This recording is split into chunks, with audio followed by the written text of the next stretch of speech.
नमस्कार दोस्तों, मैं हूं पुलकित मोहन सिंगला। स्वागत है आपका हमारे चैनल में। दोस्तों, आज हम इस विषय में बात करेंगे कि जब भी झाड़ फूँक करते हैं, आपने देखा होगा मूवीज़ में एक्सॉर्सिज़्म करते हैं, तो पेशेंट को बांध दिया जाता है और पेशेंट बहुत ही डरावना बन जाता है।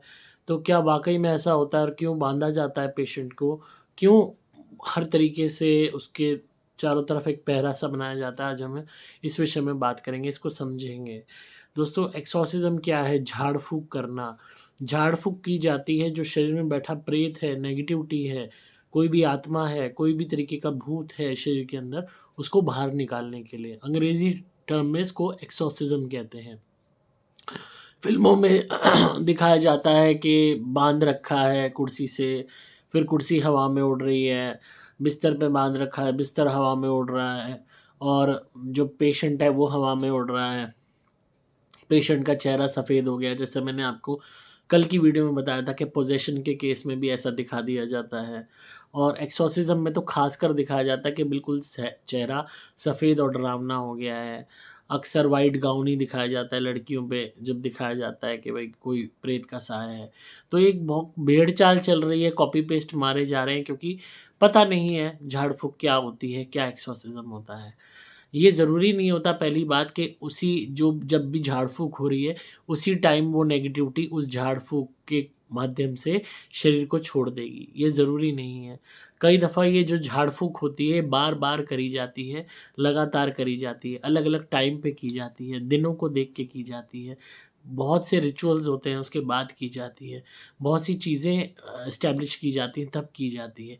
ये नहीं है आपने उठाया भाई फ़िल्म, अब फ़िल्म तो 3 घंटे की फ़िल्म है, आज के टाइम में 2-2 घंटे की बन रही हैं। अब उसी में झाड़-फूँक भी करना है, भूत को भी भगाना है, तो एक बार ही भगवान का नाम लिया, भाग गया।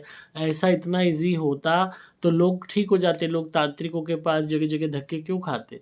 क्योंकि इतना आसान नहीं है, असल ज़िंदगी में ऐसा नहीं होता है। सिर्फ़ फ़िल्म में होता है क्योंकि उन्होंने फ़िल्म ख़त्म करनी है 2 ढाई घंटे में, 3 घंटे में है और हैप्पी एंडिंग करनी है, इसलिए होता है। असल ज़िंदगी में ना हवा में उड़ता है बंदा, बहुत एक्सट्रीम कोई केस होगा जिसमें डिमोनिक एनर्जी होगी, शैतानी ऊर्जा होगी, जिसके अंदर इतना ज़्यादा बल है कि वो चीज़ों को हवा में उड़ा सके, सिर्फ़ वो चीज़ों को, टेंजिबल थिंग्स को हवा में उड़ा सकेगी। बेड को, चेयर को या खुद को, बहुत ही एक्सट्रीम कोई एनर्जी हुई तो। अदरवाइज़ जो साधारण प्रेतात्माएँ होती हैं, उनके बस की बात नहीं होता कि वो बिस्तर को हवा में उड़ा दें या कुर्सी समेत हवा में झूल जाएँ या खुद को हवा में उड़ा के उड़ने लगें। तो वो चीज़ नॉर्मल स्पिरिट्स के बस की बात नहीं होती। नॉर्मल जो स्पिरिट्स होती हैं, उनको इतनी घबराहट होती है कि अगर मैं शरीर को छोड़ दूँगा, मैं दोबारा शरीर में ना पाया तो वो शरीर से चिपके रहने का जो उनको लालच होता है, वो इतना ज़्यादा होता है कि वो और चीज़ें नहीं कर पाते। हालाँकि फ़िल्मों में ही दिखाते हैं कि झाड़-फूँक में चेयर से बाँध दिया, ये बाँध दिया, बेड़ियाँ बाँध दी। वो चीज़ असल ज़िंदगी में वहाँ होती है जहाँ बहुत ही गंदी ऊर्जाएँ हैं या बहुत सारी प्रेत आत्माएँ शरीर के अंदर हैं। वहाँ पे जो बंदा होता है वो आउट ऑफ कंट्रोल हो चुका होता है, उसकी खुद की कॉन्शियस कंप्लीटली ख़त्म हो चुकी होती है, निल हो चुकी होती है। वहाँ पूरी तरह कब्ज़ा दूसरी एनर्जीज़ का होता है, नेगेटिव स्पिरिट्स का होता है, और वो नेगेटिव स्पिरिट्स कुछ भी करा सकती हैं, मर्डर तक करा सकती हैं। कोई भी चीज़ वो फेंक सकता है, आपको हानि पहुँचा सकता है। आपने देखा होगा बालाजी में भी बहुत से प्रेत रोगी हैं जिन्हें बेड़ियों से बाँधा हुआ होता है।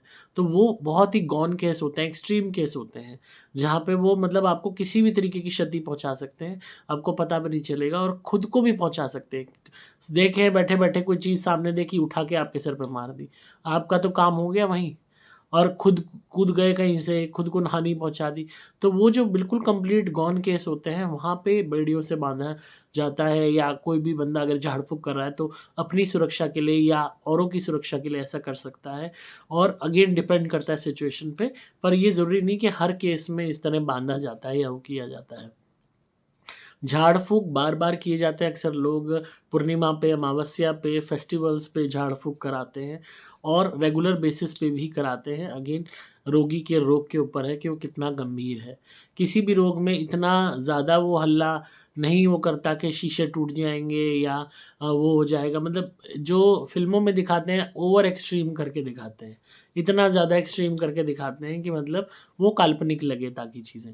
असल ज़िंदगी में इतना एक्सट्रीम बहुत रेयरेस्ट ऑफ रेयर में होता है, जहाँ बहुत ही कोई शैतानी ऊर्जा जिन वग़ैरह हो, अदरवाइज़ नॉर्मल उसमें इतना ज़्यादा नहीं होता। अगेन झाड़-फूँक में जो प्रेत रोगी है वो आउट ऑफ कंट्रोल हो सकता है, कुछ भी तरीके की वो हरकत कर सकता है, क्योंकि आप उसको डेलिबरेटली शरीर से बाहर निकालने का प्रयास कर रहे हो, जो कि वो करना नहीं चाहता। ये बिल्कुल उसी तरह है कि किसी किराएदार ने आपके घर पे कब्ज़ा कर लिया या आपकी दुकान पे कब्ज़ा कर लिया, सालों निकल गए, वो कब्ज़ा करे बैठा हुआ है, ना किराया दे रहा है, ना खाली करता है, और आप एक दिन ज़बरदस्ती गुंडे लेके आ गए या पुलिस लेके आ गए या खुद आ गए उसको बाहर निकालने के लिए।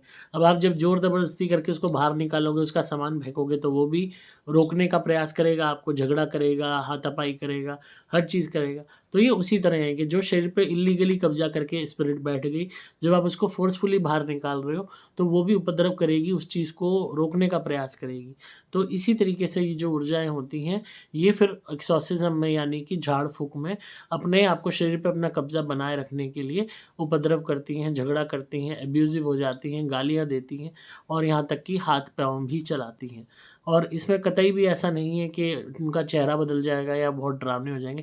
हाँ, जो जिस तरीके से उनके चेहरे के हाव-भाव होते हैं, अब्यूज़िव, झगड़ालू, गुस्से से भरे हुए, उससे आपको दहशत हो सकती है, डर लग सकता है, क्योंकि आपको ये महसूस होता है कि ये बंदा हमारा अब नहीं है, कोई और ही चीज़ इसके अंदर से बोल रही है, क्योंकि आवाज़ का बदल जाना भी अपने आप में काफ़ी देखा गया है।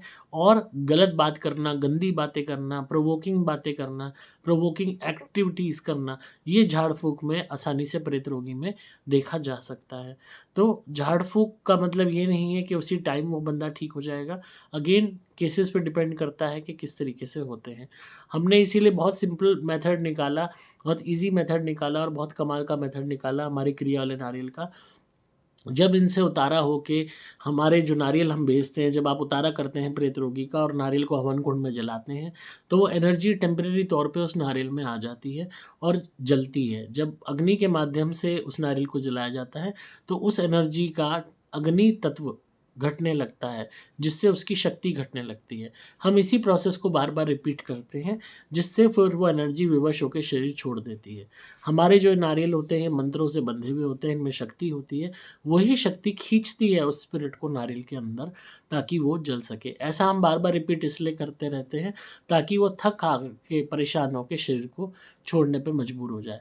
और हमने लाखों लोग ठीक किए हैं इसी माध्यम से, ताकि उपद्रव भी ज़्यादा ना हो और आप घर बैठे भी झाड़-फूँक कर सकें, अपने पेशेंट को ठीक कर सकें।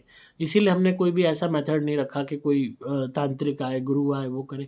हमने बिल्कुल सिंपल और ईज़ी मेथड आपके लिए निकाला और बहुत शक्तिशाली मेथड निकाला। और कोई भी नज़र हाय-टोक है, किसी भी तरीके का ब्लैक मैजिक है, वो तो ऐसे निकल जाता है जैसे मतलब फूँक मारी और निकल गया। जब आप उतारा करते हो और जलाते हो, तो आपको इतना हल्का फ़ील होता है जितना कभी नहीं हुआ होगा, क्योंकि वो सारी गंदगी, वो ऊर्जा, नेगेटिविटी निकल जाती है। और जो हमारे नारियल हैं इतने ज़्यादा पावरफुल हैं, इतनी तगड़ी इसमें हम शक्ति देते हैं कि वो शक्ति अपना कमाल दिखाती है। तो इसीलिए मैंने थोड़ा-सा डिफरेंट वे निकाला लोगों को ठीक करने का। हालाँकि लोग डिफरेंट तरीके से झाड़-फूँक कराते हैं जगहों पे जा जा के। अगेन मैं किसी के उस पे ये नहीं कहता कि कौन कैसा कर रहा है, कैसा नहीं कर रहा।